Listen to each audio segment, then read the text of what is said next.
North Dakota or South Dakota, states that have very few non-whites, especially of the African American variety. But in any case, it's going to be a great event. I urge you to attend. Show your own dedication. You can't just show education always by just listening to what other people say, or simply by saying, well, you believe. Well, believe and attend. We need a great turnout. The world's attention will be focused on us that day in York. I guarantee that our meeting is going to make a lot of news. It's already made the newspapers all over the place out there. I don't know how they even found out about the meeting. I hadn't even announced it, but the media is calling me all of a sudden last week. I have a few articles in front of me, and I will go ahead and discuss them. We have an article here, Confrontation Brews for Racist Library Meeting.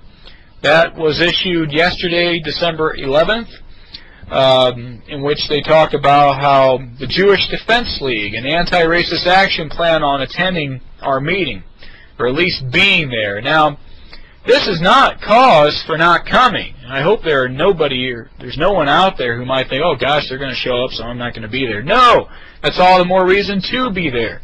We need to have a solid front against these scoundrels who obviously are interested in mongrelizing America and making the white race an extinct species and destroying our culture, destroying our bloodlines.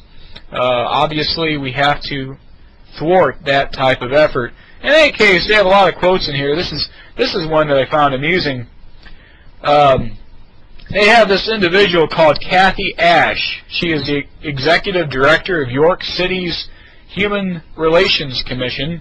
Anyway, this person wrote me an email a few days ago and pleading with me not to come to York and appealing to my good judgment and my consideration and how York has suffered enough with the mayoral controversy. And I guess there was a meeting of the Klan there at one point that caused such trauma to the residents, etc. Well, I promptly answered, well, no. The answer is no. I'm not going to not come to a city and preach what I know to be the truth and stand up for my people simply because the true villains of this society, the anti-racists, don't want me to do so. And I told her that people like her are responsible for the destruction of this nation, and they are. She's a white woman. She's a white turncoat.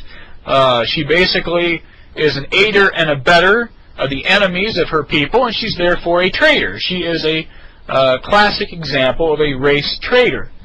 In any case, she has a quote here saying, "The Ku Klux Klan is like kindergarten to these guys," unquote, she said. Well, I don't know if that's the case. I know that we believe very strongly in our point of view. I know that we're the most active organization in America, if not the world. I know that members of the World Church of the Creator and their supporters, or its supporters, are incredibly enthusiastic. But of course, she describes our church, though, as being possibly the most violent and dangerous of the white supremacist organizations. That's what the article says. Are we violent? Of course not. Everybody knows, anybody with any modicum of intelligence knows that we're not violent. However, we will defend ourselves, as we always have defended ourselves.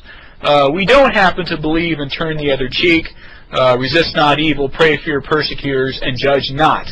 We do not believe in those concepts because they are anti-nature and they are destructive to those who choose to embrace them. In other words, if somebody slaps you on one cheek, it doesn't make biological or genetic sense to turn your other cheek to them and have round two.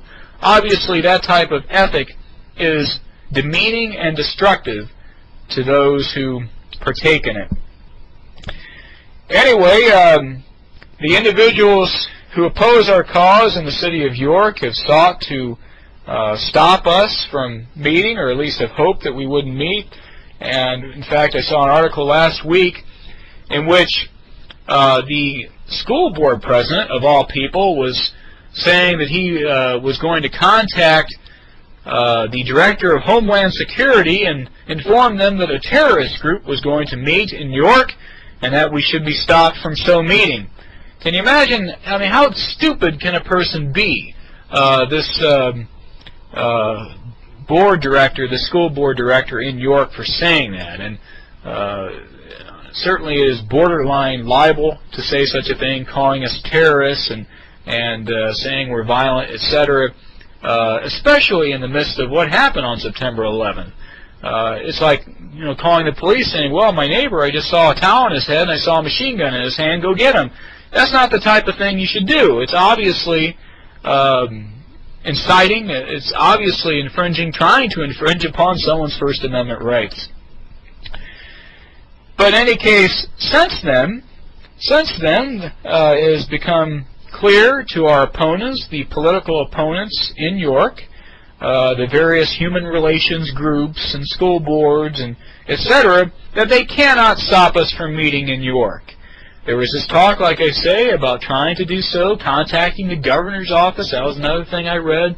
The school board president said that he would contact the governor's office, etc., and try to do this.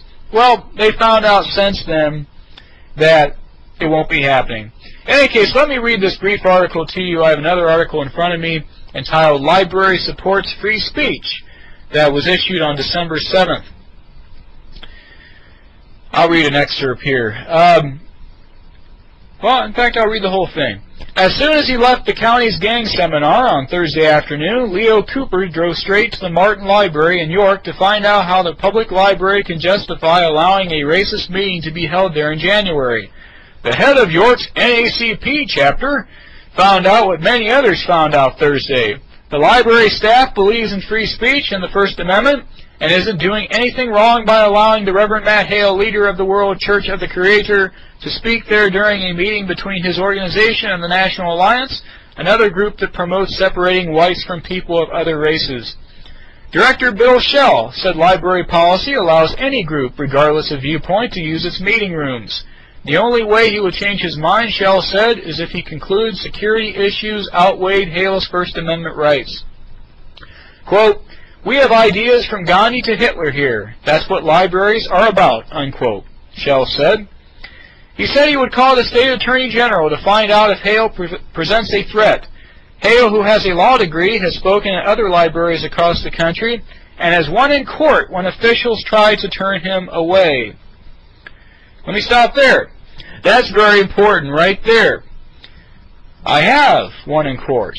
In Schaumburg, Illinois, they tried to stop me from meeting at the Schaumburg Township District Library, and I promptly sued, and they promptly changed their mind.